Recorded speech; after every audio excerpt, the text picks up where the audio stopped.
কোনোদিনও কিছু দেয় নাই, বাবা বলে কোনো পরিচয় দেয় নাই।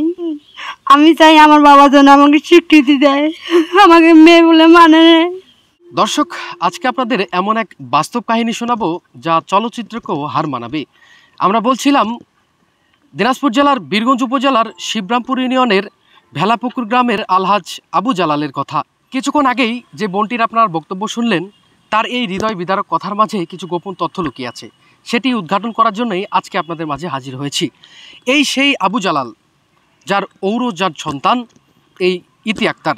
ইতি আক্তার জানিয়েছে সে 2 সন্তানের মা এবং তার এক ছেলে এক মেয়েকে নিয়ে ছোট্ট একটা কুঁড়ো ঘরে বসবাস করে।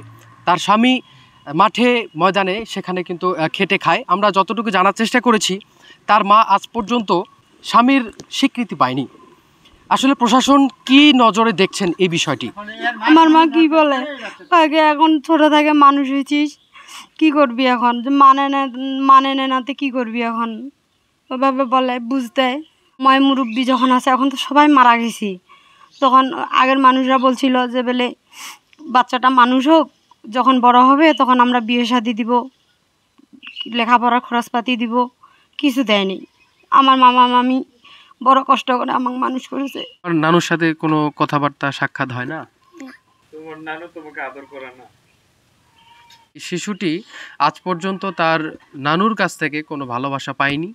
আর তার পাশে মা দাঁড়িয়ে আছে, সে হু হু করে কান্না করছে। আমরা প্রশাসনের দৃষ্টি আকর্ষণ করছি, এখানে যে পরিবারটি রয়েছে বা ভুক্তভোগী যে মেয়েটি রয়েছে, আমার বোন খুবই ভেঙে পড়েছে। আমরা যতটুকু জানতে পেরেছি যে তার পিতামাতার কাছ থেকে সে ভালোবাসায় বঞ্চিত, স্নেহ থেকে বঞ্চিত। আজকে তার মেয়ে একটা আছে 6 বছরের।